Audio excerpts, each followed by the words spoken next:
Today, we're going to dig into a really strange and fascinating story from 16th century China. And on the surface, it's about one guy. But what it really reveals is a universal truth about why huge systems, we're talking empires, big corporations, you name it, why they eventually break down and just fail. Okay, so let's just dive right into the puzzle.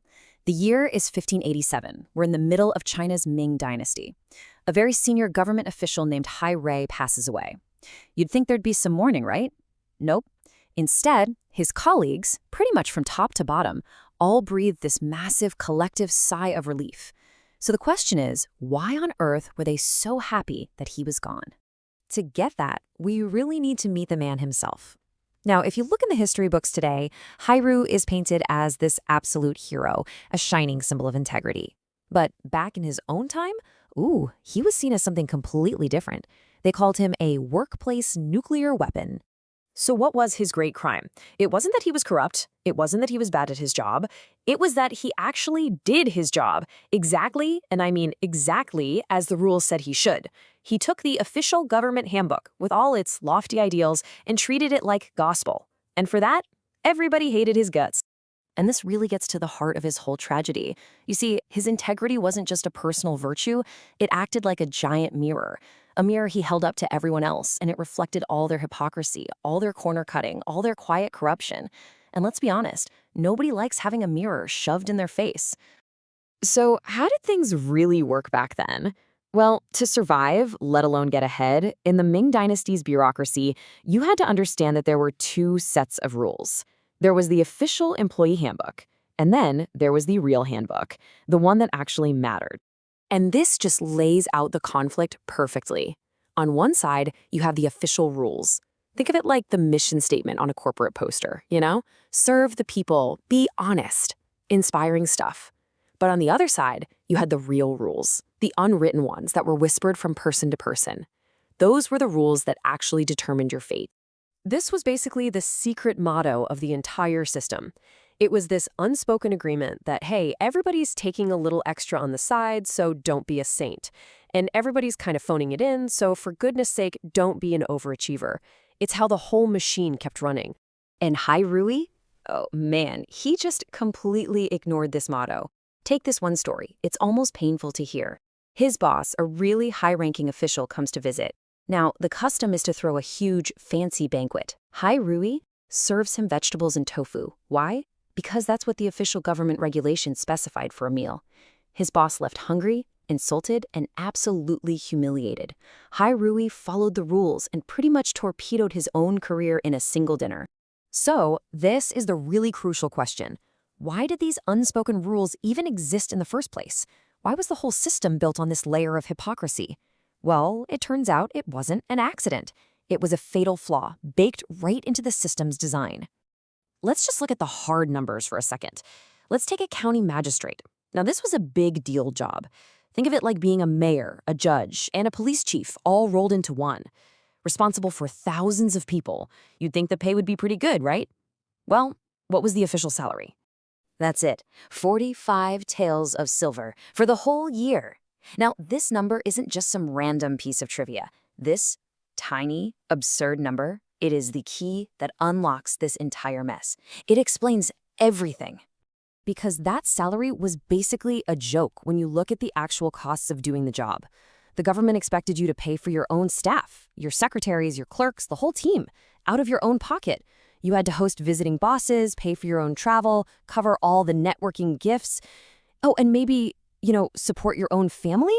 If you only took your official salary, you'd go bankrupt. So to solve this impossible math problem, the entire bureaucracy came up with a workaround, a system of what they called gray income. We're talking informal fees, surcharges, gifts. This was the stuff that actually kept the empire running. It wasn't just about greed, it was a structural necessity. It was the unofficial operating system running in the background. And this just shows you how completely bonkers the official system was. Hai Rui, because he refused all this grain income, was famously poor. There's this story that when his mother had a birthday, he went all out. He splurged and bought 2 pounds of meat. Get this. That became headline news across the entire province. Think about that for a second. When a senior official buying a little meat for his mom is a major story, you know the system is fundamentally deeply broken. But this broken salary system created a second problem, one that was maybe even more dangerous. It didn't just encourage a little quiet corruption. It made actually trying to do your job a terrible career move. This became the new golden rule for anyone who wanted to survive and get promoted. And it makes a kind of cynical sense, right?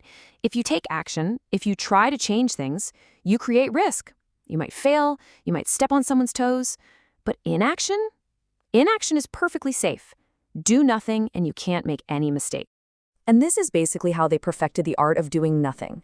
A problem lands on your desk. Step 1, you declare loudly that this is clearly another department's responsibility. Step 2, you request a detailed report from a third department, just to look busy. Step 3, and this is the important one, you wait.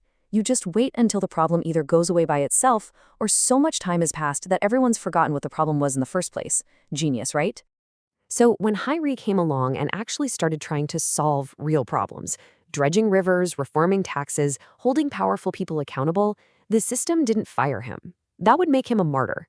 Oh no, it did something much, much more clever. It promoted him. They gave him a fancy, prestigious title in a secondary capital city and effectively put him on a shelf, in a gilded cage, where he couldn't cause any more trouble. So what was the final price for all of this? After Hyrie died, the empire was finally free of its most annoying critic. The system could now perfect its art of doing nothing, and the consequences were absolutely catastrophic. The bill was about to come due. You can practically draw a straight line from his death to the end of the dynasty. In 1587, Hyrie dies. The mirror is gone. For the next 57 years, the institutional rot just accelerates. The entire government becomes masters of avoiding responsibility. So, in 1644, when a real crisis finally hits, invaders at the gate, the state is completely paralyzed. It had forgotten how to function. And, just like that, the mighty Ming dynasty collapsed. The final scene is just tragic. I mean, it's something out of a movie. As rebel forces are literally storming the walls of the capital city, the emperor desperately calls his ministers for one last crisis meeting. He runs to the grand throne room, and it's empty, completely silent. The officials, the ultimate survivors who got ahead by always looking out for themselves, had already fled.